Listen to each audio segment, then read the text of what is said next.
Such a delight to talk to you in this amazing surrounding. Thank you. It's exciting to work together for the first time. It always allows for surprises. So tell us what you surprise each other with.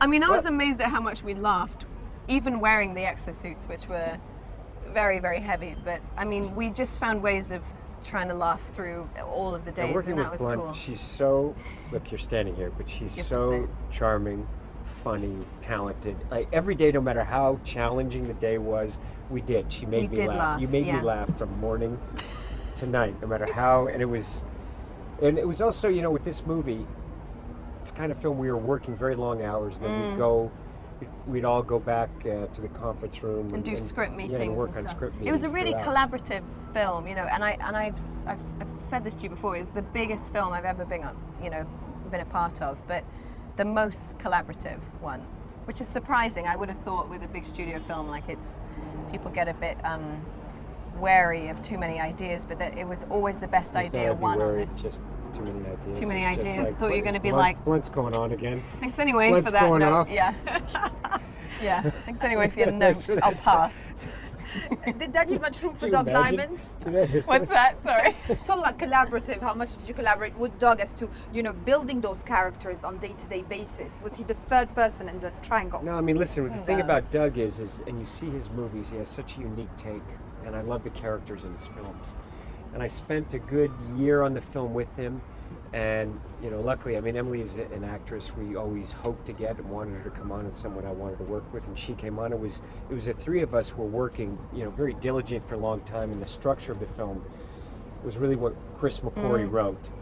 But it is the kind of film that needed that level of humanity, commitment, involvement, and humanity, and you just go over things layer upon layer. And I think when the audiences see the film, that kind of characters that, you know, this is such a unique love story, and it is a love story, and it has tremendous amount of humor and humanity, and you only get that through, you know, that. And it was also the most challenging structure for a film that I've ever been a part of. I mean, I've produced many films and developed and worked on many films, but this was, the cool thing about the movie was that I think interested Doug and myself was this whole point of the reset, being able to reset the day. I mean, my character gets this alien power, and but using it as an advantage for entertainment rather than it becoming like a tedious, you know, like a that's tedious what we were hoping concept. It would not be a tedious, like boring. We were hoping. We were like, is this going to get boring? Diligently, yeah. like just.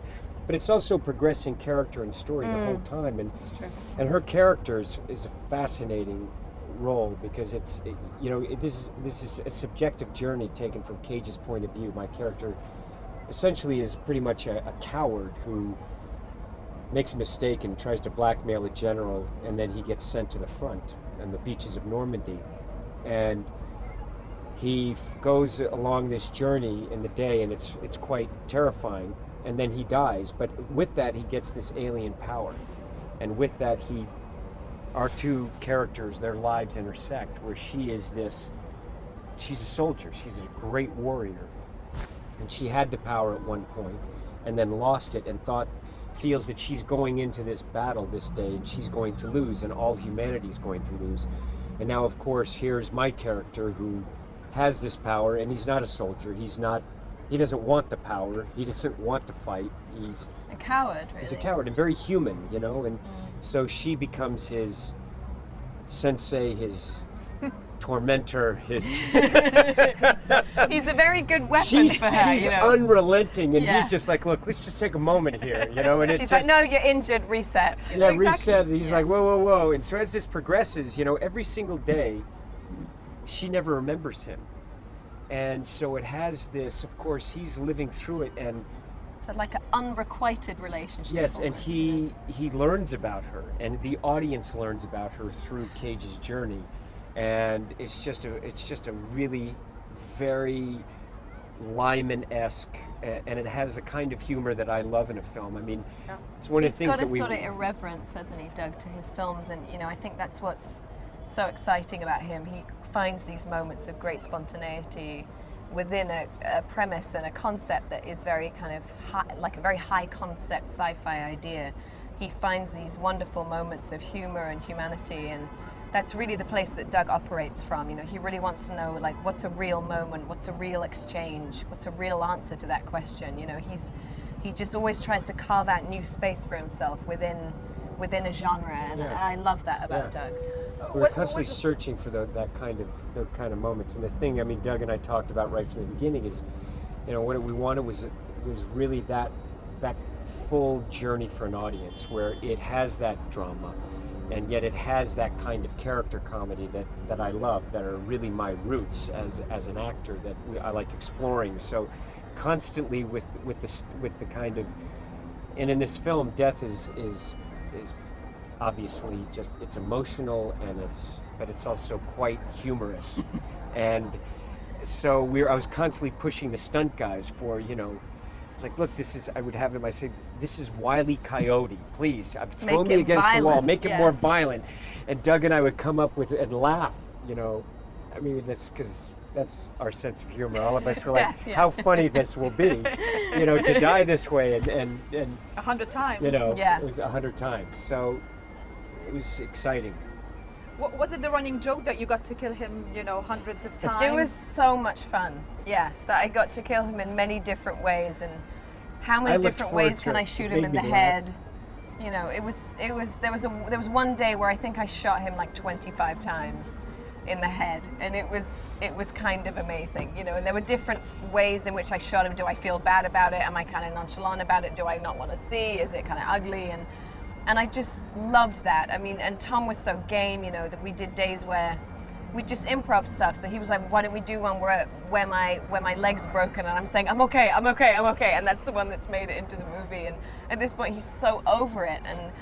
And at first you see him kind of terrified by her killing him, and then it becomes that it's happened so many times. He's like, do it, just do it, just do it. He's just a little shocked. Like, what? She's gonna, and then I love, it was so much fun shooting her. Like we had so many different angles and close-ups, and we'd get like in here like this and out to just get like, just, you know, and she's just like nonplussed by it, you know, where Cage it hurts every time. And he still doesn't like the sight of blood. So it was just a wonderful, it's a cool chemistry wonderful scenes to play and to come up with. Let's talk about action. It was so physically demanding for the both of you, all the more for you. I mean, he's so used to it, doing his stunts all the time. All the more for you. I know, for Tom it was so easy, and like, Poor Emily. Poor Emily. Poor Emily. No, it was hard for both of us. I remember signing on to this, and Tom just said, this is going to be physically the most challenging movie I've ever done. And I was like, great, so I'm in at the deep end of action movies, you know. But we trained a lot for it. You know, I think that was the only way to do it, was to prepare. And well, I worked for like 3 months. Emily, she worked. Look, the thing that you did, you know, which I see, you know, the film you also made with Matt, when you trained as a dancer. I knew the kind of commitment. It's not because, look, she's a great actress. You needed someone that has the understanding of comedy and drama, and also a sense of a cinematic kind of romantic quality, and she trained hard for 3 months and was really, really prepared. But I also knew that this was the deep end of action. It's very complex, and the stuff that we wanted to accomplish together, just for the look of the film and for the character of the movie, that would make it original. And Doug and I talked about it right from the beginning, is that we actually do wear the exosuits, that they are practical. And you know, Pierre Bohannon, who designed them, you know, I spent a good almost 2 months working with the suit before the actors came, and even beforehand I knew it was going to be very challenging. Worked with it to try to figure out what is the action going to be, and it's not just it's character, like the elegance of her character. We would not have been able to get those shots had she not done it, and it's not just action, it's also character and story. So I have a great respect for Emily and what she Tom. did. No, it's true. Jeez. Did I ever tell you that when we were making it? You did. Yes, okay. You did. Very It's like old news appreciate to it. me. Yeah, I know. It's just been bored with it. But these people don't know that. So I just want these people to also know how hard you work. And it's really important, because most people think that you just are in the that trailer. I just swan in and let someone else exactly do it. let someone else do it. That's not true.